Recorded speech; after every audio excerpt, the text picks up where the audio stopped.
से दूर एक ऐसा जेल जिन्हें काला पानी या सेलुलर जेल कहा जाता था। आज इस काले पानी की पूरी कहानी को जानेंगे। नमस्कार दोस्तों, मैं विश्राम मीना स्वागत करता हूँ आपके और अपने परिवार विश्राम मीना यूट्यूब चैनल। यह सेलुलर जेल भारत की मुख्य भूमि से दूर अंडमान निकोबार द्वीप समूह की राजधानी पोर्ट ब्लेयर है, जिसका वर्तमान में नाम श्री विजयपुरम है, इसमें स्थित है। इस जेल का निर्माण ब्रिटिश सरकार के द्वारा 1896 को शुरू किया और 1906 को इसका निर्माण पूरा हुआ। इसका उद्देश्य यह था कि जो भारत के क्रांतिकारी योद्धा है जो ब्रिटिश सरकार का विरोध कर रहे हैं, उन सभी क्रांतिकारी योद्धाओं को भारत की मुख्य भूमि से दूर इस जेल में रखा जाएगा, ताकि उनकी क्रांतिकारी की आग भारतीय लोगों तक ना पहुंच पाए और उन्हें शारीरिक और मानसिक रूप से कठोर दंड दिया जा सके, ताकि भारतीय क्रांतिकारियों में डर पैदा हो, उनमें क्रांति की चिंगारी उत्पन्न न हो सके। इस कारण इन्होंने इस जेल का निर्माण किया था। अगर इस जेल के स्ट्रक्चर की बात करें तो लगभग इसका स्ट्रक्चर गोल टाइप में बना हुआ है और इसके बीच में निगरानी टावर बना हुआ है, जिनमें पुलिस कर्मियों को रखा जाता था। और इस निगरानी टावर से 7 लंबे विंग्स निकले हुए,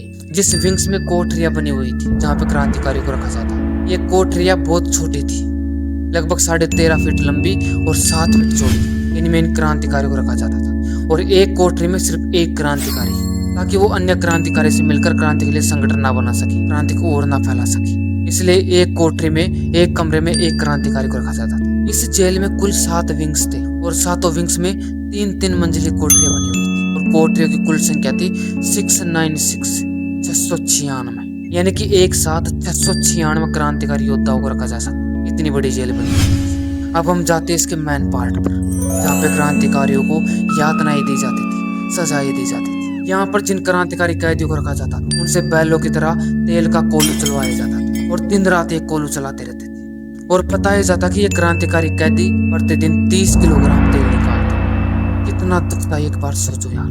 क्योंकि एक बैल की बात करें तो एक बैल पूरे दिन में लगभग 8 से 10 किलोग्राम तेल निकाल पाता है और क्रांतिकारी 30 से 35 किलोग्राम। सोचो यार कितनी यातनाएं दी गई। और इस जेल में क्रांतिकारी कैदियों को नारियल के छिलके दिए जाते थे और उनसे रस्सियां बनवाई जाती थी। और इनसे रस्सी बनवाना इतना कठोर था कि उनके हाथ में खाल नहीं रह पाती थी, खाल छूट जाया करते थे, छाले पड़ जाया करते थे। फिर भी इनको रस्सी चलाई जाती थी और कभी कभी तो इनके हाथों से खून आने लगता था। और यहाँ की सबसे कठोर सजा थी कोड़े मारने की सजा। अगर कोई क्रांतिकारी यहाँ पे काम नहीं करता था, अंग्रेजों का विरोध करता था, काम करने से मना करता था या फिर अपने काम को पूरा नहीं कर पाता था, उसको बांधकर कोड़े मारे जाते थे।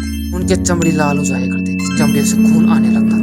जब क्रांतिकारियों की इन यातनाओं को पढ़ते हैं तो हमारा खून खोल उठता है कि भारत को आजाद कराने में उन्होंने कितना संघर्ष किया था, कितना दुख भोगा था। सलूट है उन बहादुर योद्धाओं को। उनके हाथों में हथकड़ियां बांध दी जाती थी, पैरों में बेड़ियां लगा दी जाती थी और उस बेड़ियों पर वजन बांध दिया जाता था ताकि चल ना सके, और चले तो भयंकर दर्द हो जाए। उनके पैरों से खून आने लगता था, लेकिन फिर भी अंग्रेजों को दया नहीं आती थी। सोचो यार, देश आजाद कराने में कितना संघर्ष किया था।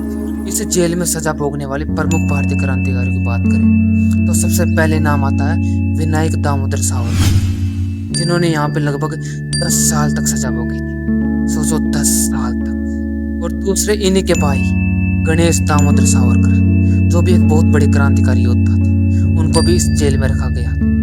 वारेंद्र कुमार घोष, सचिंद्र सान्याल, लाला हरदयाल और बटुकेश्वर दत्त जैसे महान क्रांतिकारी योद्धाओं इस जेल में यातनाएं दी। सलूट है उस महान क्रांतिकारी योद्धाओं को जिन्होंने देश के लिए इतना कुछ